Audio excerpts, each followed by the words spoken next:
Buen día, mi nombre es Alejandro Ponce Rivera y Chávez. Soy abogado, tengo 22 años de práctica en la materia fiscal y nuestro despacho Defensa Fiscal tiene 34 años de trayectoria.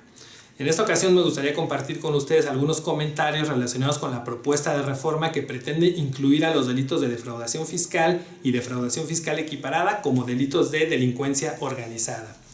Esta reforma que actualmente se discute en el Senado en días recientes ha causado mucha reacción por parte de organismos empresariales, de colegas abogados y de distintos sectores, porque se considera que es una reforma grave que va a poner en riesgo a todos los contribuyentes, incluso a los contribuyentes cumplidos.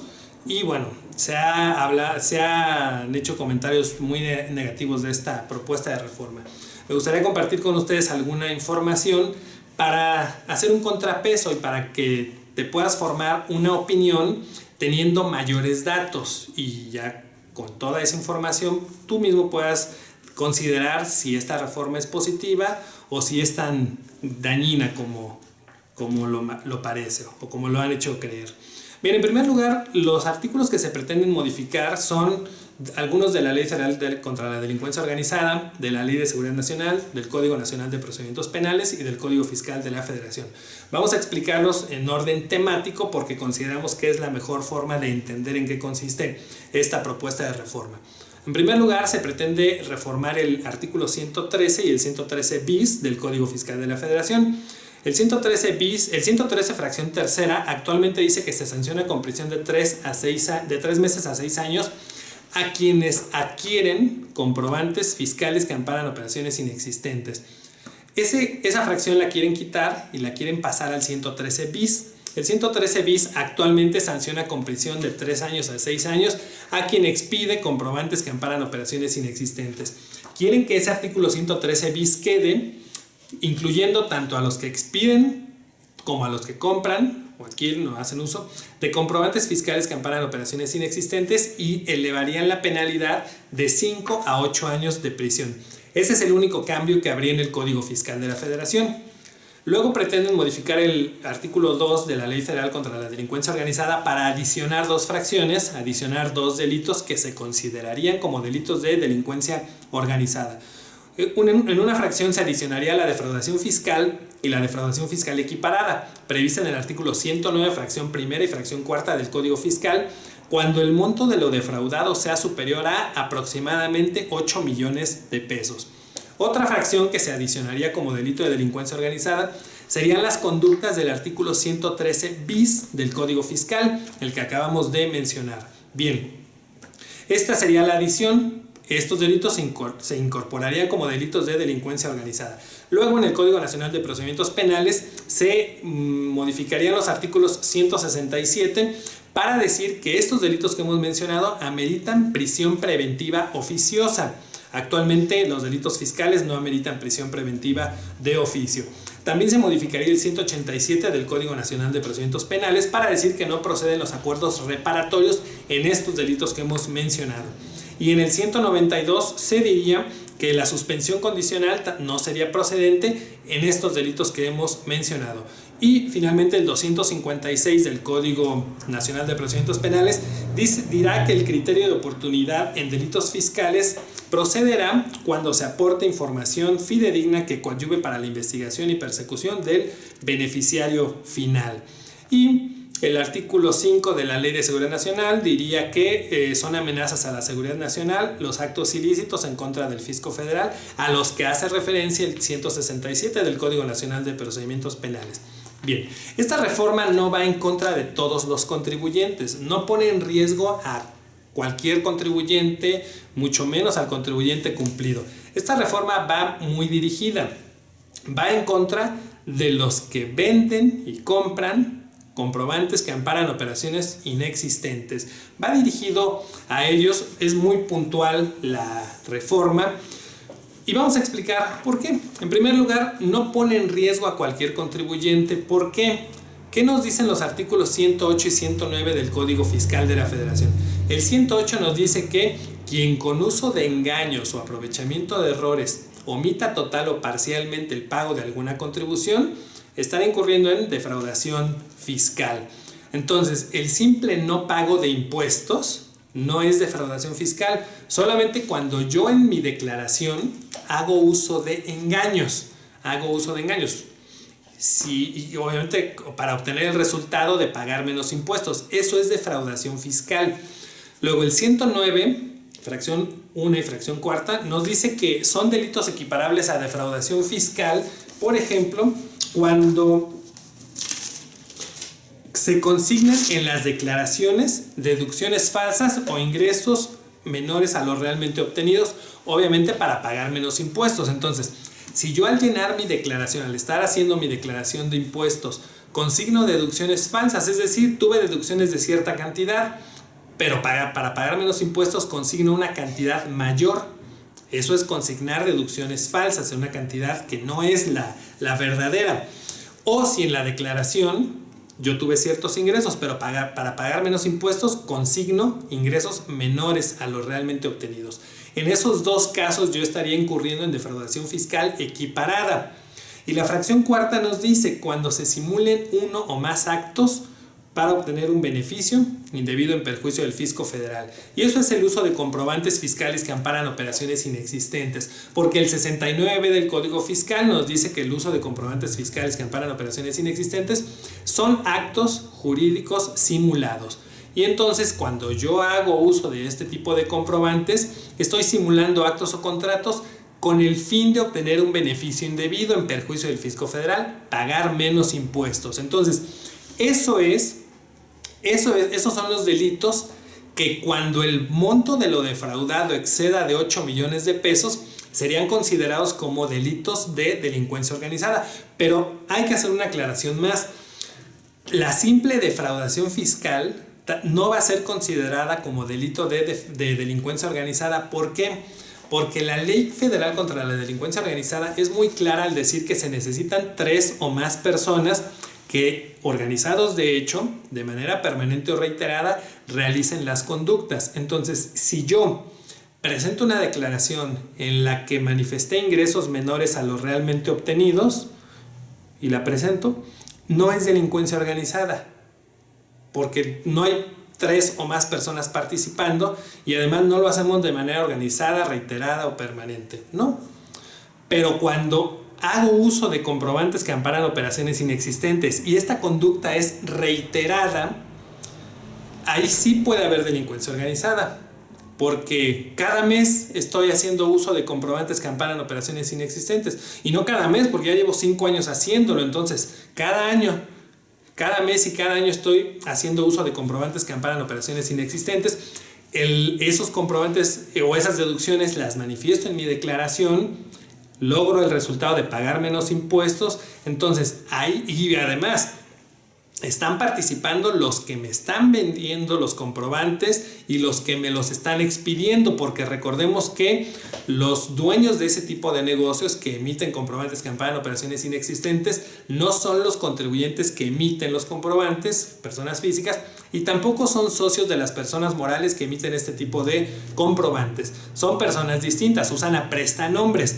Entonces estamos participando 3 o más personas: el que lo expide, el que lo vende, el que lo deduce, y además la persona a la que le devuelven el dinero producto de esa compra de ese comprobante que ampara una operación inexistente. Entonces ahí es cuando hay delincuencia, cuando habría delincuencia organizada, pero además que el monto de lo defraudado exceda de 8 millones de pesos.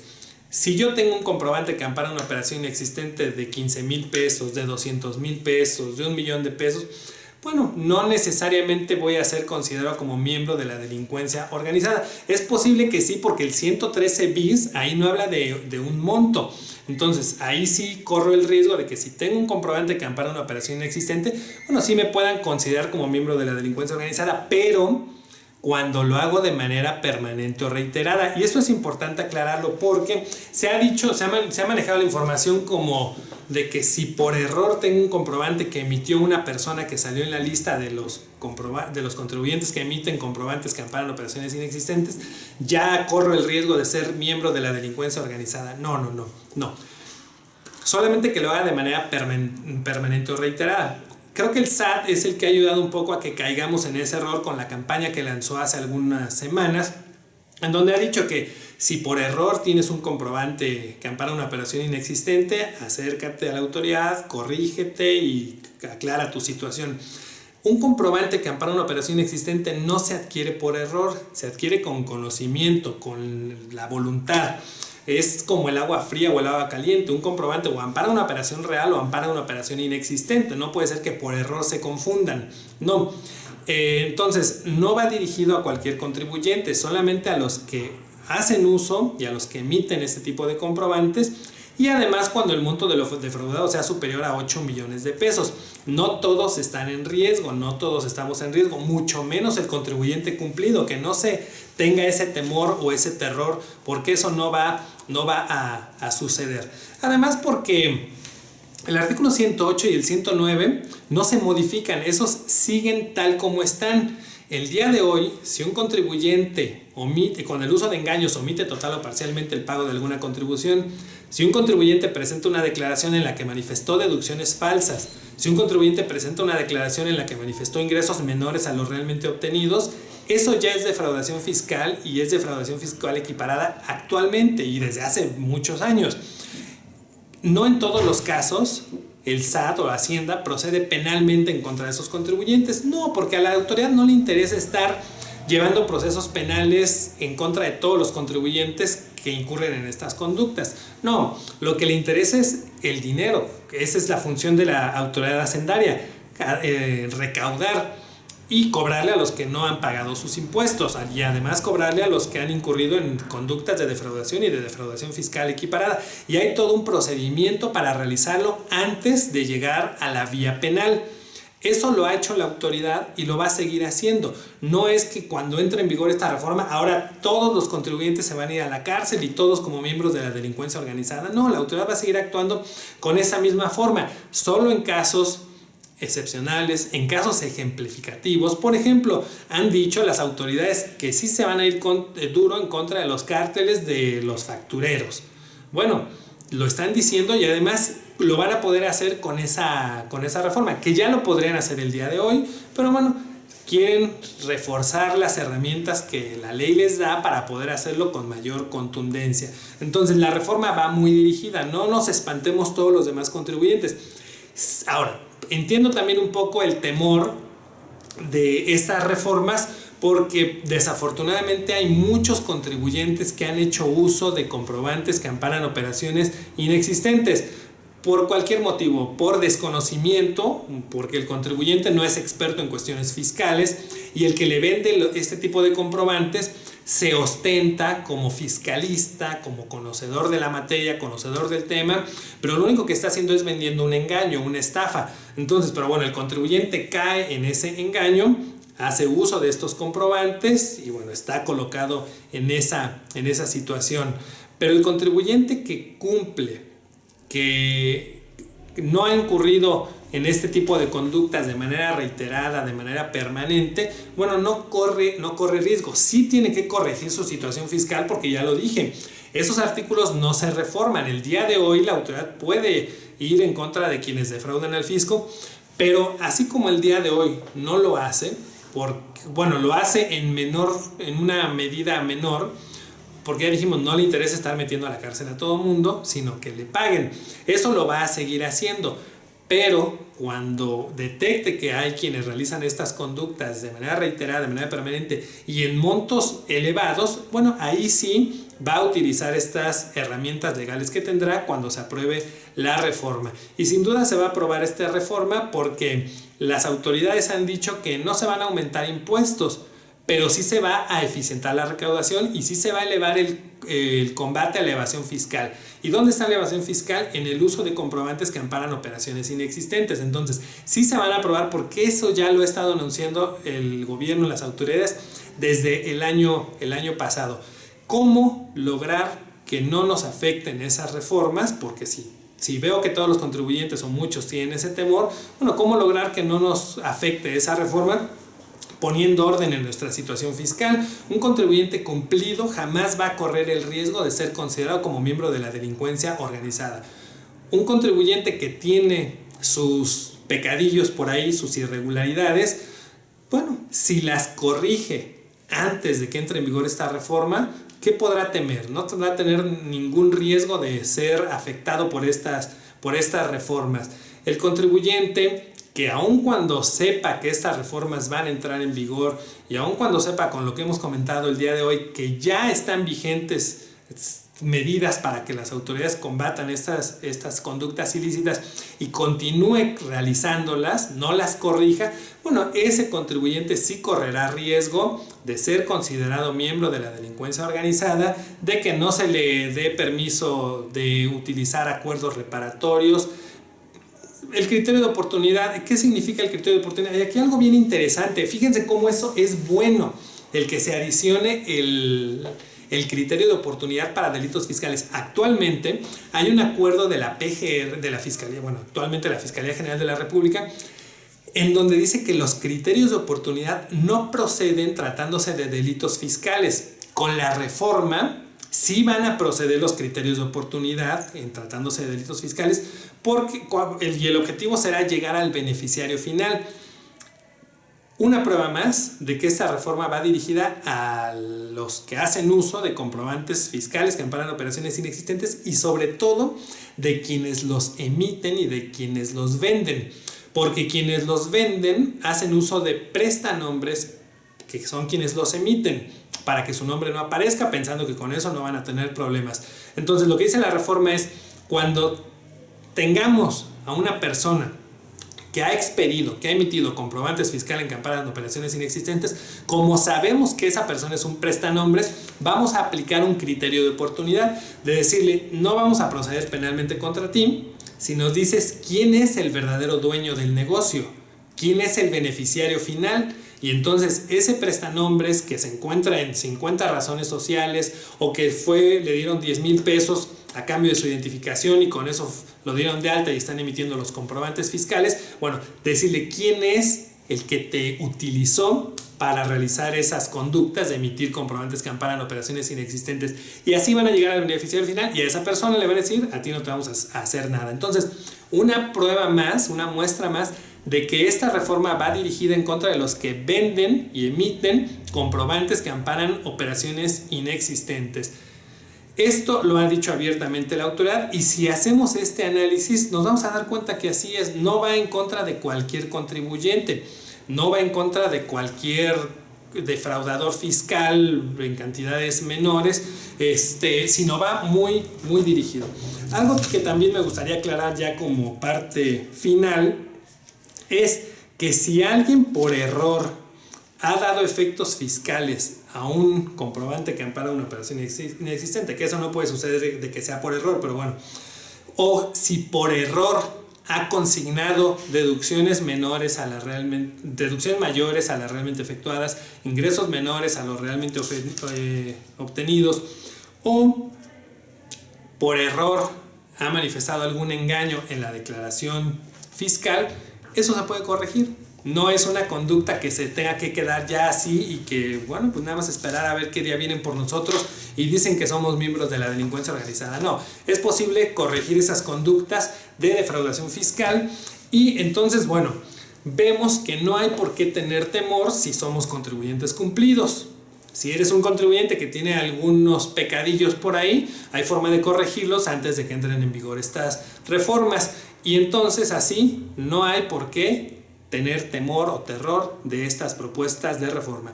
De hecho, son positivas porque se pretende combatir a esos grupos de factureros que han dejado un boquete en la recaudación. Cifras de Hacienda dicen que al año se evaden más de 500,000 millones de pesos por esta simulación de operaciones, y eso nos afecta a todos, nos afecta a mí, a ti y a todos. ¿Por qué? Porque el hecho de que se esté dejando de pagar esas cantidades de impuestos hacen que para que los que sí cumplimos la carga sea más pesada. Y además, esa evasión pues ha dado lugar a que no se puedan atender necesidades de la población. Es cierto que el uso de este tipo de comprobantes sí se da mucho por parte del gobierno, pero no tanto como creemos, y te lo voy a demostrar rápidamente. Aquí tengo dos oficios dirigidos a 2 contribuyentes, 2 personas morales, oficios definitivos de que emitieron comprobantes fiscales que amparan operaciones inexistentes. Uno va a una persona moral y de todos los comprobantes que ha emitido, solo uno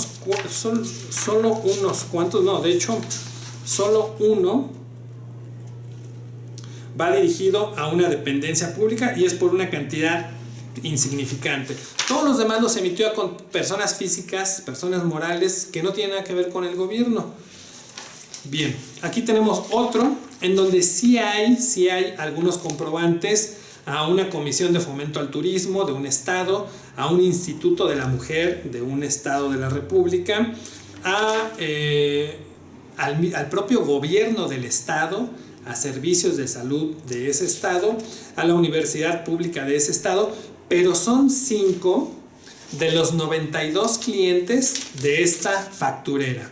Solamente 5, todos los demás son personas físicas y morales comunes y corrientes. Ahora, esta reforma tampoco va a inhibir la inversión extranjera. ¿Por qué? Porque en estos oficios y en todos los que hay, muy difícilmente vas a ver a una transnacional que ha comprado comprobantes que amparan operaciones inexistentes. La mayoría, casi todos, son contribuyentes personas físicas y morales mexicanos. Entonces eso no va a inhibir la inversión extranjera porque las empresas transnacionales no recurren a este tipo de estrategias o lo hacen en menor medida que las personas, que los contribuyentes mexicanos, que los nacionales. Es un deporte nacional el uso de este tipo de comprobantes en el que incurre el contribuyente mexicano, no la inversión extranjera, o en menor medida. Entonces, tampoco va por ahí. Bien, espero que esta información les haya servido, que haya sido de utilidad. Pudiéramos ampliarla muchísimo más, pero bueno, tampoco queremos extendernos tanto. Pero espero que haya dado un poco más de datos, de información para ver que no es tan grave como parece, que no todos estamos en riesgo, que no a cualquier contribuyente el día menos pensado le van a llegar como miembro de la delincuencia organizada, porque además hay que seguir ciertos procedimientos y ya dijimos, va dirigida y explicamos por qué a los que hacen uso de comprobantes que amparan operaciones inexistentes, no a cualquier contribuyente. Así que no tengamos temor. No tengamos terror y si estamos un poco mal, corrijamos nuestra situación fiscal. Hay forma de hacerlo. Nosotros vamos a dar un curso el 23 de septiembre de 2019 en la Ciudad de México titulado Cancelación de sellos digitales, oficios de invitación, comprobantes que amparan operaciones inexistentes, delincuencia organizada y extinción de dominio.